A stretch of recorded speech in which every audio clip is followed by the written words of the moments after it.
At the 49-yard line. Brandon, this is a veteran quarterback back there. He should know better than to make a throw like this. This is definitely not his best ball, and I think he knew this was trouble the second it was leaving his hand.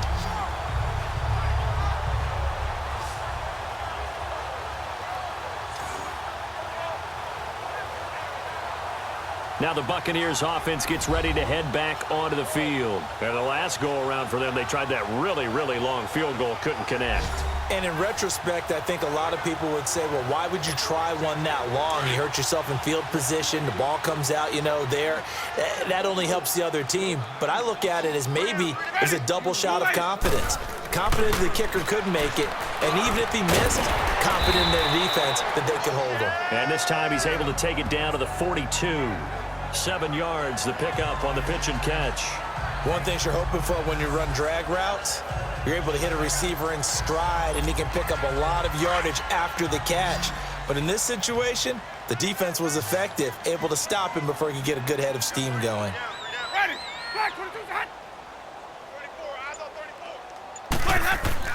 Second down, Winston. And he finds a man with a crossing route. He'll get this one down near the 20-yard line, just shy of the 20. 63 yards receiving for him now, and that last catch good enough for a first down. I know exactly what's going to be said about that play from the defensive perspective. What's that? That's why I tell all you guys we need more than one tackler to the ball. He broke the first tackle. Luckily enough, there were more people there to get him down.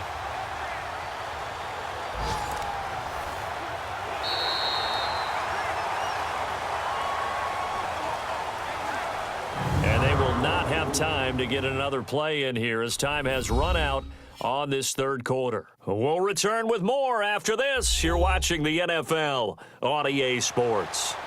Back now in Tampa. A lot of happy faces in the crowd at this point as their guys have a big lead here to start quarter number 4. Jameis now perfect since the second half started. 7 of 7. It's 1st and 10. Ready. Winston. Throw right side, caught by O.J. Howard. And he'll go down here at the 12-yard line. 10 yards on the pickup there, and it'll be second down. And defensively, they just don't seem to have much of an answer for this passing game. Not at all. Look at the confidence that's exhibited here. With that type of a lead, clock on their side, instead of running it, they're still throwing it, trying to pick up first downs and keeping the football. Again, it's Winston. That's complete right around the 8. And he's into the end zone for a Tampa Bay touchdown. Deshaun Jackson scoring a touchdown against his former mates. And this Buccaneer offense, they're running away with this one. They were still throwing with a comfortable lead here late, and now that lead even more comfortable. And your first thought is there bad blood that went into this one ahead of time, that maybe they're seeking some revenge or they just don't like them? But the other thing that always hits me is, are they worried about playoff positioning, right? Are they worried about, do you need enough points in case there's a tiebreaker that comes into play later? Extra point just does sneak over the bar, and the lead will swell by one more.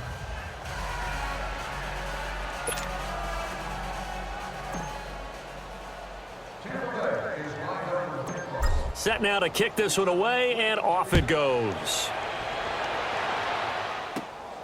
And a short kick, taking it about the 16. And they're going to start this drive in pretty good shape as they get it up past the 30. The Redskins offense now, they get set to take over here. And following the interception, just any interception, are you a little bit more cautious when you start that next drive, or no, you just throw that out the window? I think you are. I don't think that there's any way you can run back out there and go, totally didn't affect me. Let's just go ahead and be loose with the football again. You're going to take care of it, but you have to be careful about being too cautious because now you can't run any offense at all. Still want to attack. We'll see how they attack him here. And his pass is intercepted for the 4th time today. Picked off by Quan Alexander. And it's a pick 6. He brings it back to the house for a Buccaneer TD. That's the story of the game. They've been suffocating all game long on defense. They were suffocating there again in a big way. And they've done it not just by out fleeting them, which is often the case. But by being able to adjust to anything they tried to throw at them and beating them to the punch each and every time, this was a defense that was well prepared.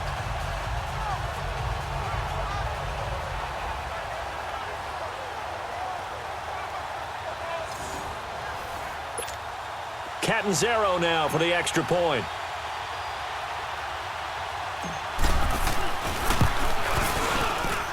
Extra point good by Catanzaro, and that will extend this big lead.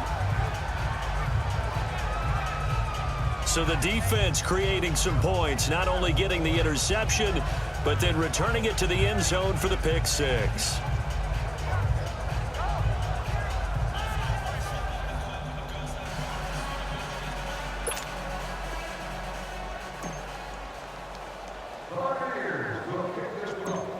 So they throw the pick six. They'll get another shot at it now as this one's in the air. And a short kick, taking it about the 16. And they're going to start this drive in pretty good shape as they get it up past the 30.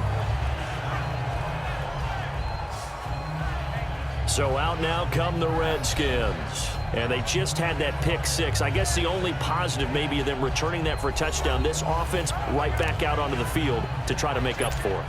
I like that because now it doesn't give them a chance to go to the bench and really settle, to sit there and kind of seethe over the idea that they turned the ball over previously. Right back out there. It's almost like hopping right back on the bike after falling over. See if they can get the ball moving again. Well, we'll see if they can do it here. And the first play of the drive there is incomplete. Here's 2nd and 10 now from about the 32.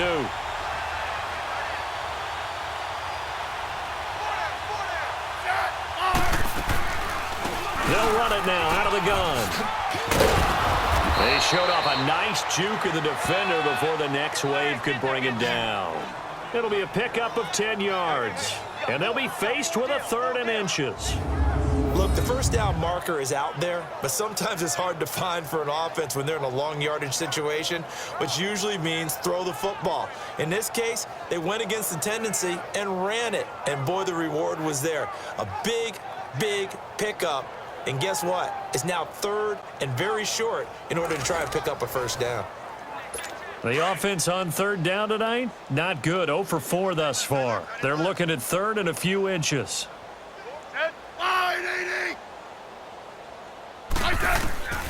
From the gun, here's Smith. He finds his target. It's Crowder. Catch number 40 for him on the year. It's a first down. Never make the mistake that the slot receivers, especially the little guys like we're watching here, are just quicker than fast. A lot of them combine quickness and speed, and they catch a lot of footballs, as we just saw there.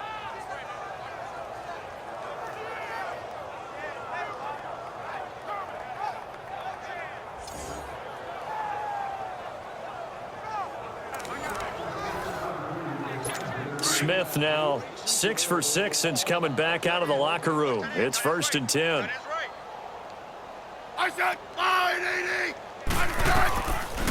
They'll run it now out of the gun. And he's able to get across midfield and down into Buccaneer territory. It's a 6-yard pickup, and it gets him to 2nd and 4. Let's talk a little football 101 here, because one of the keys to advancing the ball downfield, success on first down.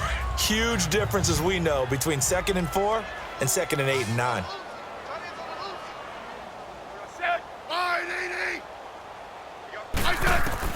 Here's Smith now on 2nd down. And this one is incomplete. Jordan Reed was the intended target, and it's 3rd and 4.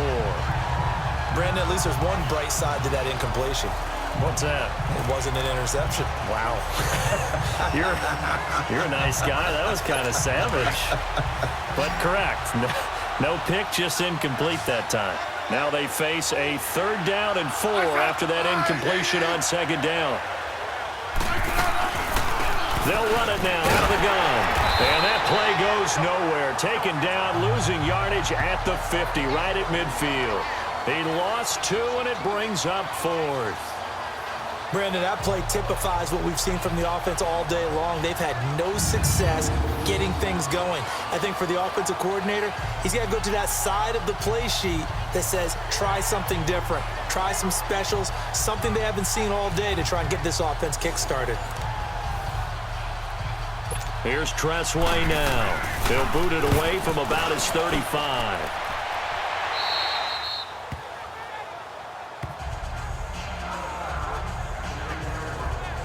Now the Buccaneer offense gets set to take over with this lead and the football. Things obviously looking good, but maybe, you've taught me this before, maybe this is where the defense is hoping that the offense helps them preserve that shutout that they've got going. And it has to be in the minds of the offense that they know how rare it is to get a shutout. So take care of them, protect them, take care of the ball, move it downfield, run the clock down.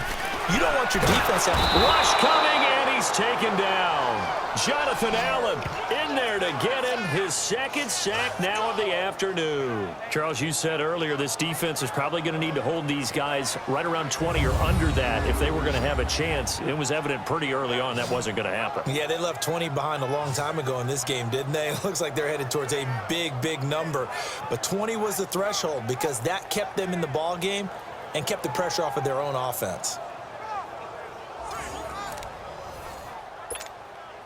So that complicates things a bit here. 18 yards to go now on second down.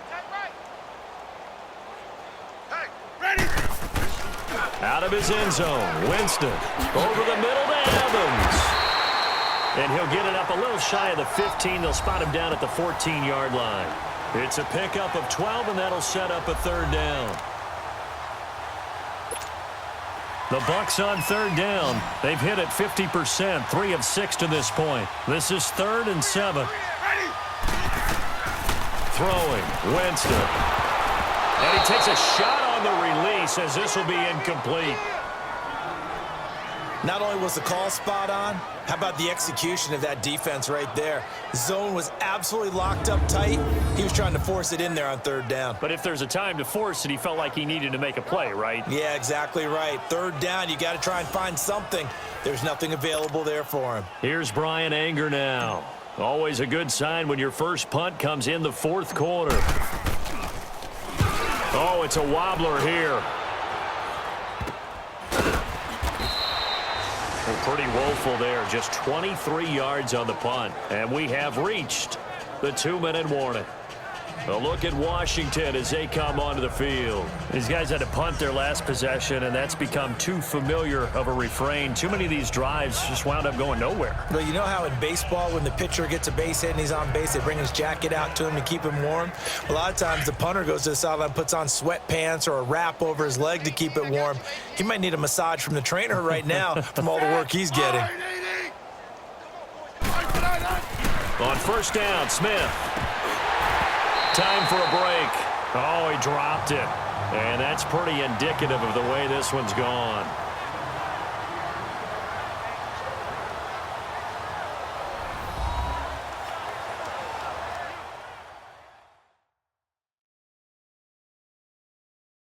So it's Redskin football here as we welcome you back. And let's see what they've come up with offensively after having time to talk it over. So line of scrimmage still the 39 on 2nd and 10.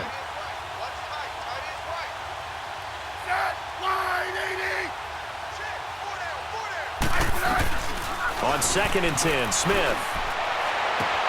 And now here's another interception. Picked up by M.J. Stewart. He can't bring him down. The weight room does work. And they will be set up now as he brings this thing all the way back inside the 20. Charles, whatever's going on between his ears right now, it's just not completely calculated correctly. 7 picks between last week and this week after that one. And they always say the most important part of a player is those 6 inches between the ears. But right now, it's all those interceptions that are going on. So whoever his trusted confidant is on the sidelines, I don't know if it's the offensive coordinator, the quarterback's coach, maybe the backup quarterback, that's who he needs to get with now and get himself calm. Here comes the Tampa Bay offense now heading back out onto the field. They take over with great field position. They've got the big lead. Most would say they should kneel it, but the key word there is should. You never know here. You never know. That's the exact play that should happen. But some people like stats. You know, some people like to put more things up on the board, but kneel down is usually the right play here. We'll see what they do in this situation. And this will be caught in the